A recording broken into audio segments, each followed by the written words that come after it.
All right. The Chief Election Commissioner of Maharashtra now has said that during the Maharashtra Assembly elections 2024, as per Supreme Court of India and the Election Commission guidelines, 5 VVPAT slips at each assembly segment were to be counted to match it with the numbers in the EVM.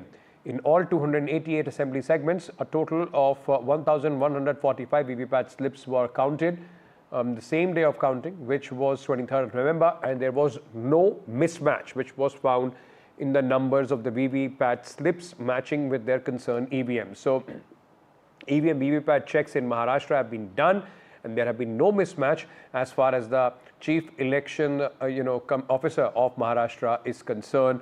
Now, this is an important update coming in.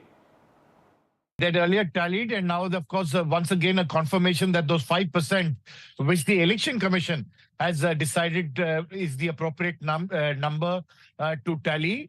This is based on a study of the Indian Statistical Institute.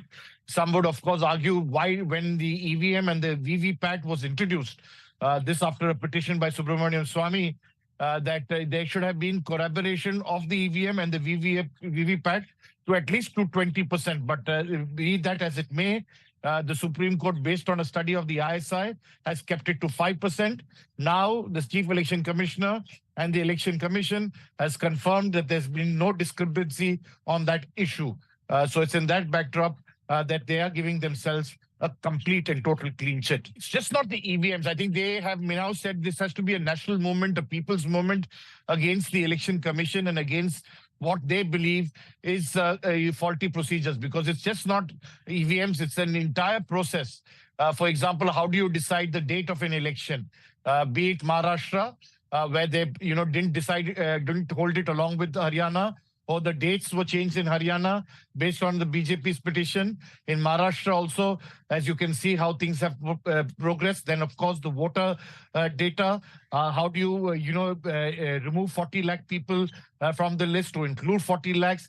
All those discrepancies and that entire process. It's a long process in the election. It's just not the EVMs. And then, as I pointed out, the EVMs and the VVPAT. How many should be counted? Should it be only 5%? Should it be 20%? Many political parties ask for 100%. That will be back to the counting ballot. So all those issues have to be looked at. The Supreme Court has not given any guideline on that, but has left it to the Election Commission. The Election Commission, based on a study given by the ISI, Statistical Institute, has based it on 5%. Whether that can be increased or not, these are things that need to be looked at in its entirety to increase the confidence of stakeholders who are participating in this parliamentary democratic process. Let me bring in Advocate Arvind Tiwari, spokesperson of the NCP Sharad Pawar at this moment. Krishna Hegre, spokesperson and former MLA Shiv Sena Shinde faction, is also with us. Gentlemen, thank you for speaking to us. Mr. Tiwari, now there were a lot of doubts which were raised on the EVMs. There was a village that wanted to conduct their ballot paper, but the EC says that they have now, in fact, gone ahead and checked all the VVPATs, and they've come out and said that there is zero discrepancy. It's a 100% match.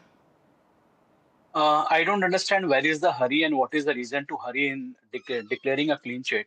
See, there are two different directions of the Supreme Court. One is in the clutch of petitions filed by Chandrababu Naidu and a few other activists, in which it has said that it is mandatory upon the Election Commission to ensure that at least minimum 5 EVM machines, VVPATs, need to be tallied after election. That is binding on the Election Commission. Subsequently, on a separate petition, it has been decided that 5%. Now there is a miscommunication here. I heard our colleagues saying that 5% has been counted. No, 5 machines have been counted. And whereas the Election Commission, there is an order of the Supreme Court which allows for a candidate to seek 5% verification of VVPAT slips, and many candidates have applied for that. So let those countings happen, let the results of those things come, because one thing is very much certain, that there is a doubt, and there is a reasonable doubt of tampering in the EVM machines, and multiple reasons are there for those, and the Election Commission is failed to clarify those doubts. Okay.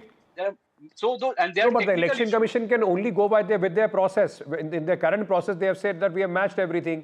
Once that, like you are saying, the 5% where certain candidates have demanded that, Once that Yes. comes out, will that be satisfactory for you? I mean, No. We are raising the whole technicality of the issue because see, the question here is how does the process work? Once we go for a polling, once we press a button for a candidate, that's Right. supposing we have voted for a candidate. Right. The signal has to go directly to the unit which stores the vote, and then it has to come to the VVPAT machine, which shows the output. Now, the input that we have, the signal goes to the VVPAT machine first, and then it goes to the controlling unit. So there is a play into this whole process. So that whole process is being challenged, and my contention is that if there is a reasonable doubt, among, and now there are lakhs of you made, people who are hold on, sir. Just hold on to that thought. You made a couple of points. Let me get Krishna Hegde to respond to that. Krishna Hegde, the opposition says that they are still not satisfied. The answer of the Election Commission or whatever, they are raising questions on the process as well. They are not satisfied with the explanation as far as the Election Commission is concerned. Ankit, when the Election Commission has called them for, please prove that there is tampering in the EVM, they could not do it. Then they had a PIL with the Supreme Court, and the Supreme Court threw off their petition. Let me tell you that when they win in Delhi, Punjab, Tamil Nadu, Himachal Pradesh, Karnataka, West Bengal, they have no problem with the EVM. Then they win in Jharkhand, they have no problem with it. Simultaneously, when there is an election in Maharashtra, they have a huge problem. Now, this is a double standard. However, the Election Commission, according to the procedure, the Chief Electoral Officer of Maharashtra has counted 1440 slips, and it is matching. The Election Commission, in his affidavit with the Supreme Court, has said that till now we have counted 4 crore slips, and still it is matching. Still they have a problem.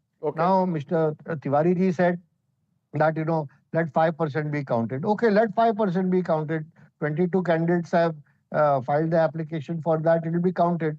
But when 4 crore slips have already been counted, and still you are blaming the EVM, and EVM is not made by the Bharatiya Janata Party, it is made by the election, with